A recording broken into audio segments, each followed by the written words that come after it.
இந்த மாதிரி எல்லாருக்குமே வந்து ஏற்றத்தாழ்வுங்கிறது ஒரு ரொம்ப காமனான விஷயம். அது யாருக்குமே வந்து ஃபுல்லாக 100% மேபி ஒரு 2 பேர் இருக்கலாமா இருக்கும். பட் எல்லாருக்குமே வந்து ஒரு அப் அண்ட் டவுன் இருக்கும்ல.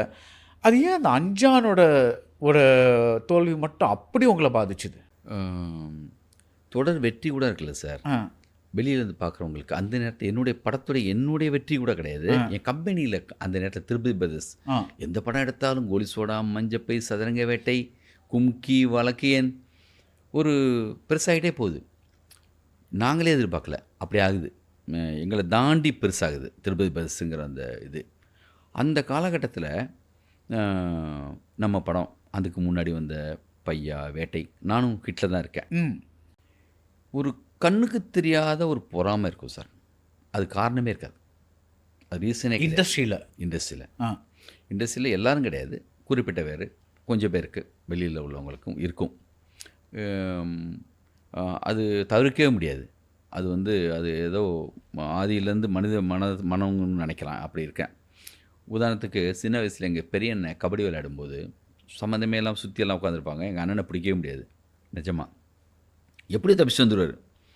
ஒரு டயத்துக்கு பிறகு சுற்றி ஒரு க்ரௌடு உட்காந்து சொல்லுவாங்க, ஏய் லோனாயக்க கொடுங்கன்னு பறிச்சு அவுங்குறா அப்படின்னு ஒரு சவுண்டு வரும் எங்கேருந்தோ. அவனை பிடிச்சி அவுங்குக்கடா, ஏய் அவனே என்ன பிடிக்க முடியலை, அப்படி போயிடு தூக்கு அப்படிம்பாங்க. என்னென்னா அவருக்கும் அவங்களுக்கு சம்மந்தமே இல்லை, அவன் யாருன்னே தெரியாது. ஆனால் பிடிக்க முடியலல்ல, அந்த ஒரு கோவம் சம்மந்தம்லாம் வரும். ஏதோ ஒரு கோவம் அஞ்சான் மேலே அந்த காலகட்டத்தில் நாங்கள் கொடுத்த பில்டப்பு, நான் மட்டும் இல்லை, கம்பெனியில் ஜாயின் பண்ணியிருந்தவங்க, அந்த படத்துக்கான விஷயங்கள் எல்லாமே ஒரு சவாலை ஏற்படுத்தியிருக்கு. நான் எங்கேயோ கொடுத்த சன் டிவியில் கொடுத்த ஒரு பேட்டி, ஸ்ட்ரெயிட்டாக அந்த படத்துக்காக கொடுத்த பேட்டியே கிடையாது. அது அந்த பேட்டியிலேருந்து ஒரு வேர்டு அதை எடுத்து சொல்லி, சரி வா வச்சுக்கிறேன் மாதிரி வெயிட் பண்ணியிருந்துருக்காங்க. இவனை வரட்டும் சபைக்கு, பஞ்சாயத்து வச்சுக்கலாம் அப்படின்னு. அது ரன்னாக இருந்திருந்தா அவங்க என்ன அடி அடிக்கட்டும், பர்ஃபெக்டாக அந்த படமாக இருந்தால் நிற்கும் அவங்க பேசுகிறதெல்லாம். ஆனால் நம்ம சைடும் தப்பு இருந்திருக்கு, அதை 100% ஒத்துக்கிறேன். அதனால தான் இப்போ ரீஎடிட் பண்ணோம், அந்த தவறெல்லாம் சரி பண்ணுறதுக்கெல்லாம் முயற்சி செஞ்சோம். ஆனால் அவ்வளோ பெரிய தவறும் கிடையாது. தவறு இருக்குது, அது பெரிய தப்பாக அப்படியே ஆக்கிட்டாங்க. அது நம்ம மேலே இருந்த அந்த பொறாமை, கோவம் எல்லாம் சேர்ந்து ஒன்று நிகழ்ந்துருச்சு. எனக்கு லேட்டாச்சு சார் உண்மையிலேயே. நம்ம என்ன தான் வந்து மெடிடேஷன் பண்ணாலும், என்ன தான் வந்து தத்துவங்கள் பேசினாலும், அது அடினா அடி தான். அது வந்து கொஞ்சம் எந்திரிக்கிறதுக்கு, அதை பற்றி யோசிக்கிறதுக்கெல்லாம் கொஞ்சம் லேட்டாச்சு எனக்கே. என்ன இது எப்படி ஒரு தப்பு நடந்துச்சு அப்படின்ட்டு. ஓகே, அதுக்கப்புறம் தாங்குகிற சக்தி வந்துருச்சு இப்போ. இல்லை, பட் அது ஏன் எனக்கு நான் ஏன் கேட்குறேன்னா, எல்லாருக்குமே வந்து டைரக்டர்ஸ் மட்டும் இல்லை, எல்லாருக்குமே வந்து ஒரு அப் அண்ட் டவுன் ஒன்று இருக்கும்ல.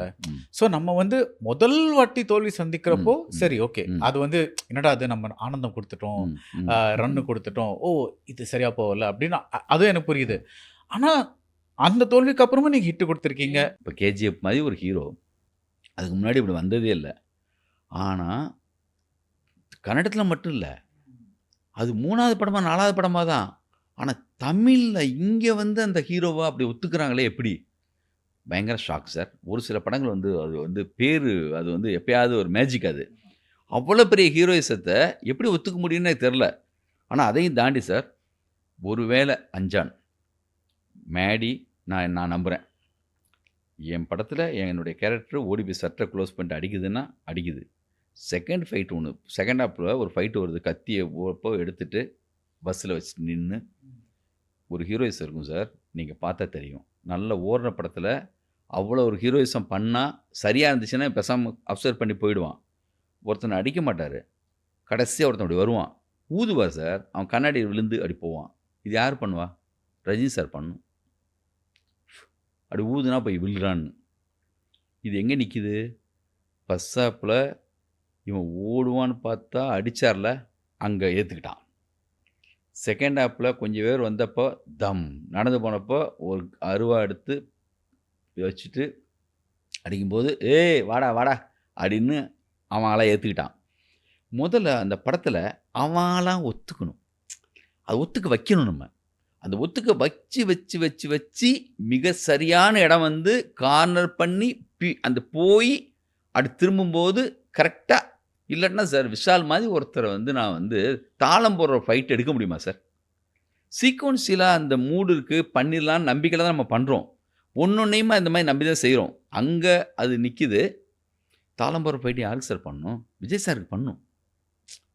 ஒருத்தன் உள்ள ஏய் என்னடா சத்தம் தன் தன் தன் தன் தன் ஏய் ஏதோ உள்ளே இருக்குடா அந்த மூடு ஏற்படுத்தி அடித்தா ஒரு அந்த பொத்துட்டு வருது அந்த இது. அதை அக்செப்ட் பண்ணுறாங்க. எப்படி பண்ணுறாங்க? அந்த உள்ளே இருக்கிற அந்த ரைட்ரு, அந்த திமிரு, அந்த ஒரு இது நம்ம ஆல்ரெடி கிளாப்ஸ் வாங்கினது இதெல்லாம் உள்ளே வச்சுட்டு தான் நம்ம அதே மாதிரி ஒன்று ஒர்க் ஆகும் நம்பி தான் செய்கிறோம். அப்படி ஸ்டிக்கு வச்சுட்டு வந்தான் இவன் எப்போ நம்மளை கண்டுபிடிக்கிறாங்களோ ஒன்று நடக்கும் சார். நம்ம சரியான படம் எடுத்துட்டா இங்கே கடை மல்லிகை கடை தான். தம்பி சூப்பருங்க அப்படி இருந்துச்சு இப்படி இருந்துப்பாங்க. அதே ஜனங்க ஏன் படம்லாம் போட்டு பார்க்க மாட்டாங்களா? அவங்க தம்பியெல்லாம் வேறு யாரெல்லாம் பார்த்து சொல்ல மாட்டாங்களா? அப்படி கேட்குறதுங்க ஆள் வருவாங்க. அதேமாதிரி ஃபோனு கொடுங்க தம்பிக்கு, தம்பி அந்த இடத்துல இப்படி பண்ணியிருக்கான்னு சஜஷன் சொல்லுவாங்க. பல பேர் கிளம்பி வந்துடுவாங்க சார்.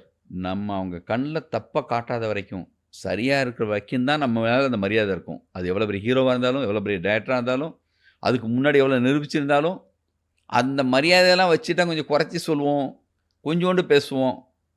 அது யாராக இருந்தாலும் சரி தான். டேய் நாங்கள் இதுக்கு முன்னாடி அவர் தாண்டா அப்படி கிட்டு கொடுத்தாரு, அவரே தாண்டா இதெல்லாம் பண்ணார். நம்மளுக்காக ஒரு ஃபேன்ஸ் இருக்காங்கல்ல, நம்மளை ரசிப்பாங்கல்ல, அவங்க சைலண்டாக தான் இருப்பாங்க. பாவம் அவங்க வர முடியாது இங்கே. அவங்க அமைதியாக வேடிக்கை பார்த்துட்டு இருப்பாங்க. நம்ம சரியான இன்னொரு காரியம் பண்ணும்போது நம்மளுக்காக வருவாங்க. அவங்க பாவம் சைலண்டாக தான் இருப்பாங்க. எப்பயுமே ஒரு சார்பாக ஆட்கள் வந்து இதுக்குள்ளே வரவே மாட்டாங்க சார். அவங்க சைலண்டாக இருப்பாங்க. நான் பயங்கர ரஜினி சார் ஃபேனு. ரஜினி சாருக்கு என்ன நிகழ்ந்தாலுமே நான் போய் குரல் கொடுக்க முடியாது. ஆனால் என்ன மாதிரி எத்தனையோ பேர் எங்கெங்கேயும் இருப்பாங்க ஒவ்வொரு காலகட்டத்துலேயும். இப்போ பாபா வந்த டயத்துலலாம் ரஜினி சாருக்கு அப்படி ஒன்று நிகழ்ந்துச்சு. ஆனால் எல்லா ஃபேன்ஸும் வந்துடலையே. இல்லை சார், அது மாதிரி தான். அது தவிர்க்கவே முடியாது சார். அது ஒரு சில நேரங்களில் அது ரொம்ப பெருசாக எனக்கு நிகழ்ந்துச்சு. எனக்கு தான் நிகழ்ந்துச்சுன்னு நம்ம நினச்சோம். இப்போது யாரும் அதுலேருந்து தப்பிக்கவே முடியாது. ஆமாம்.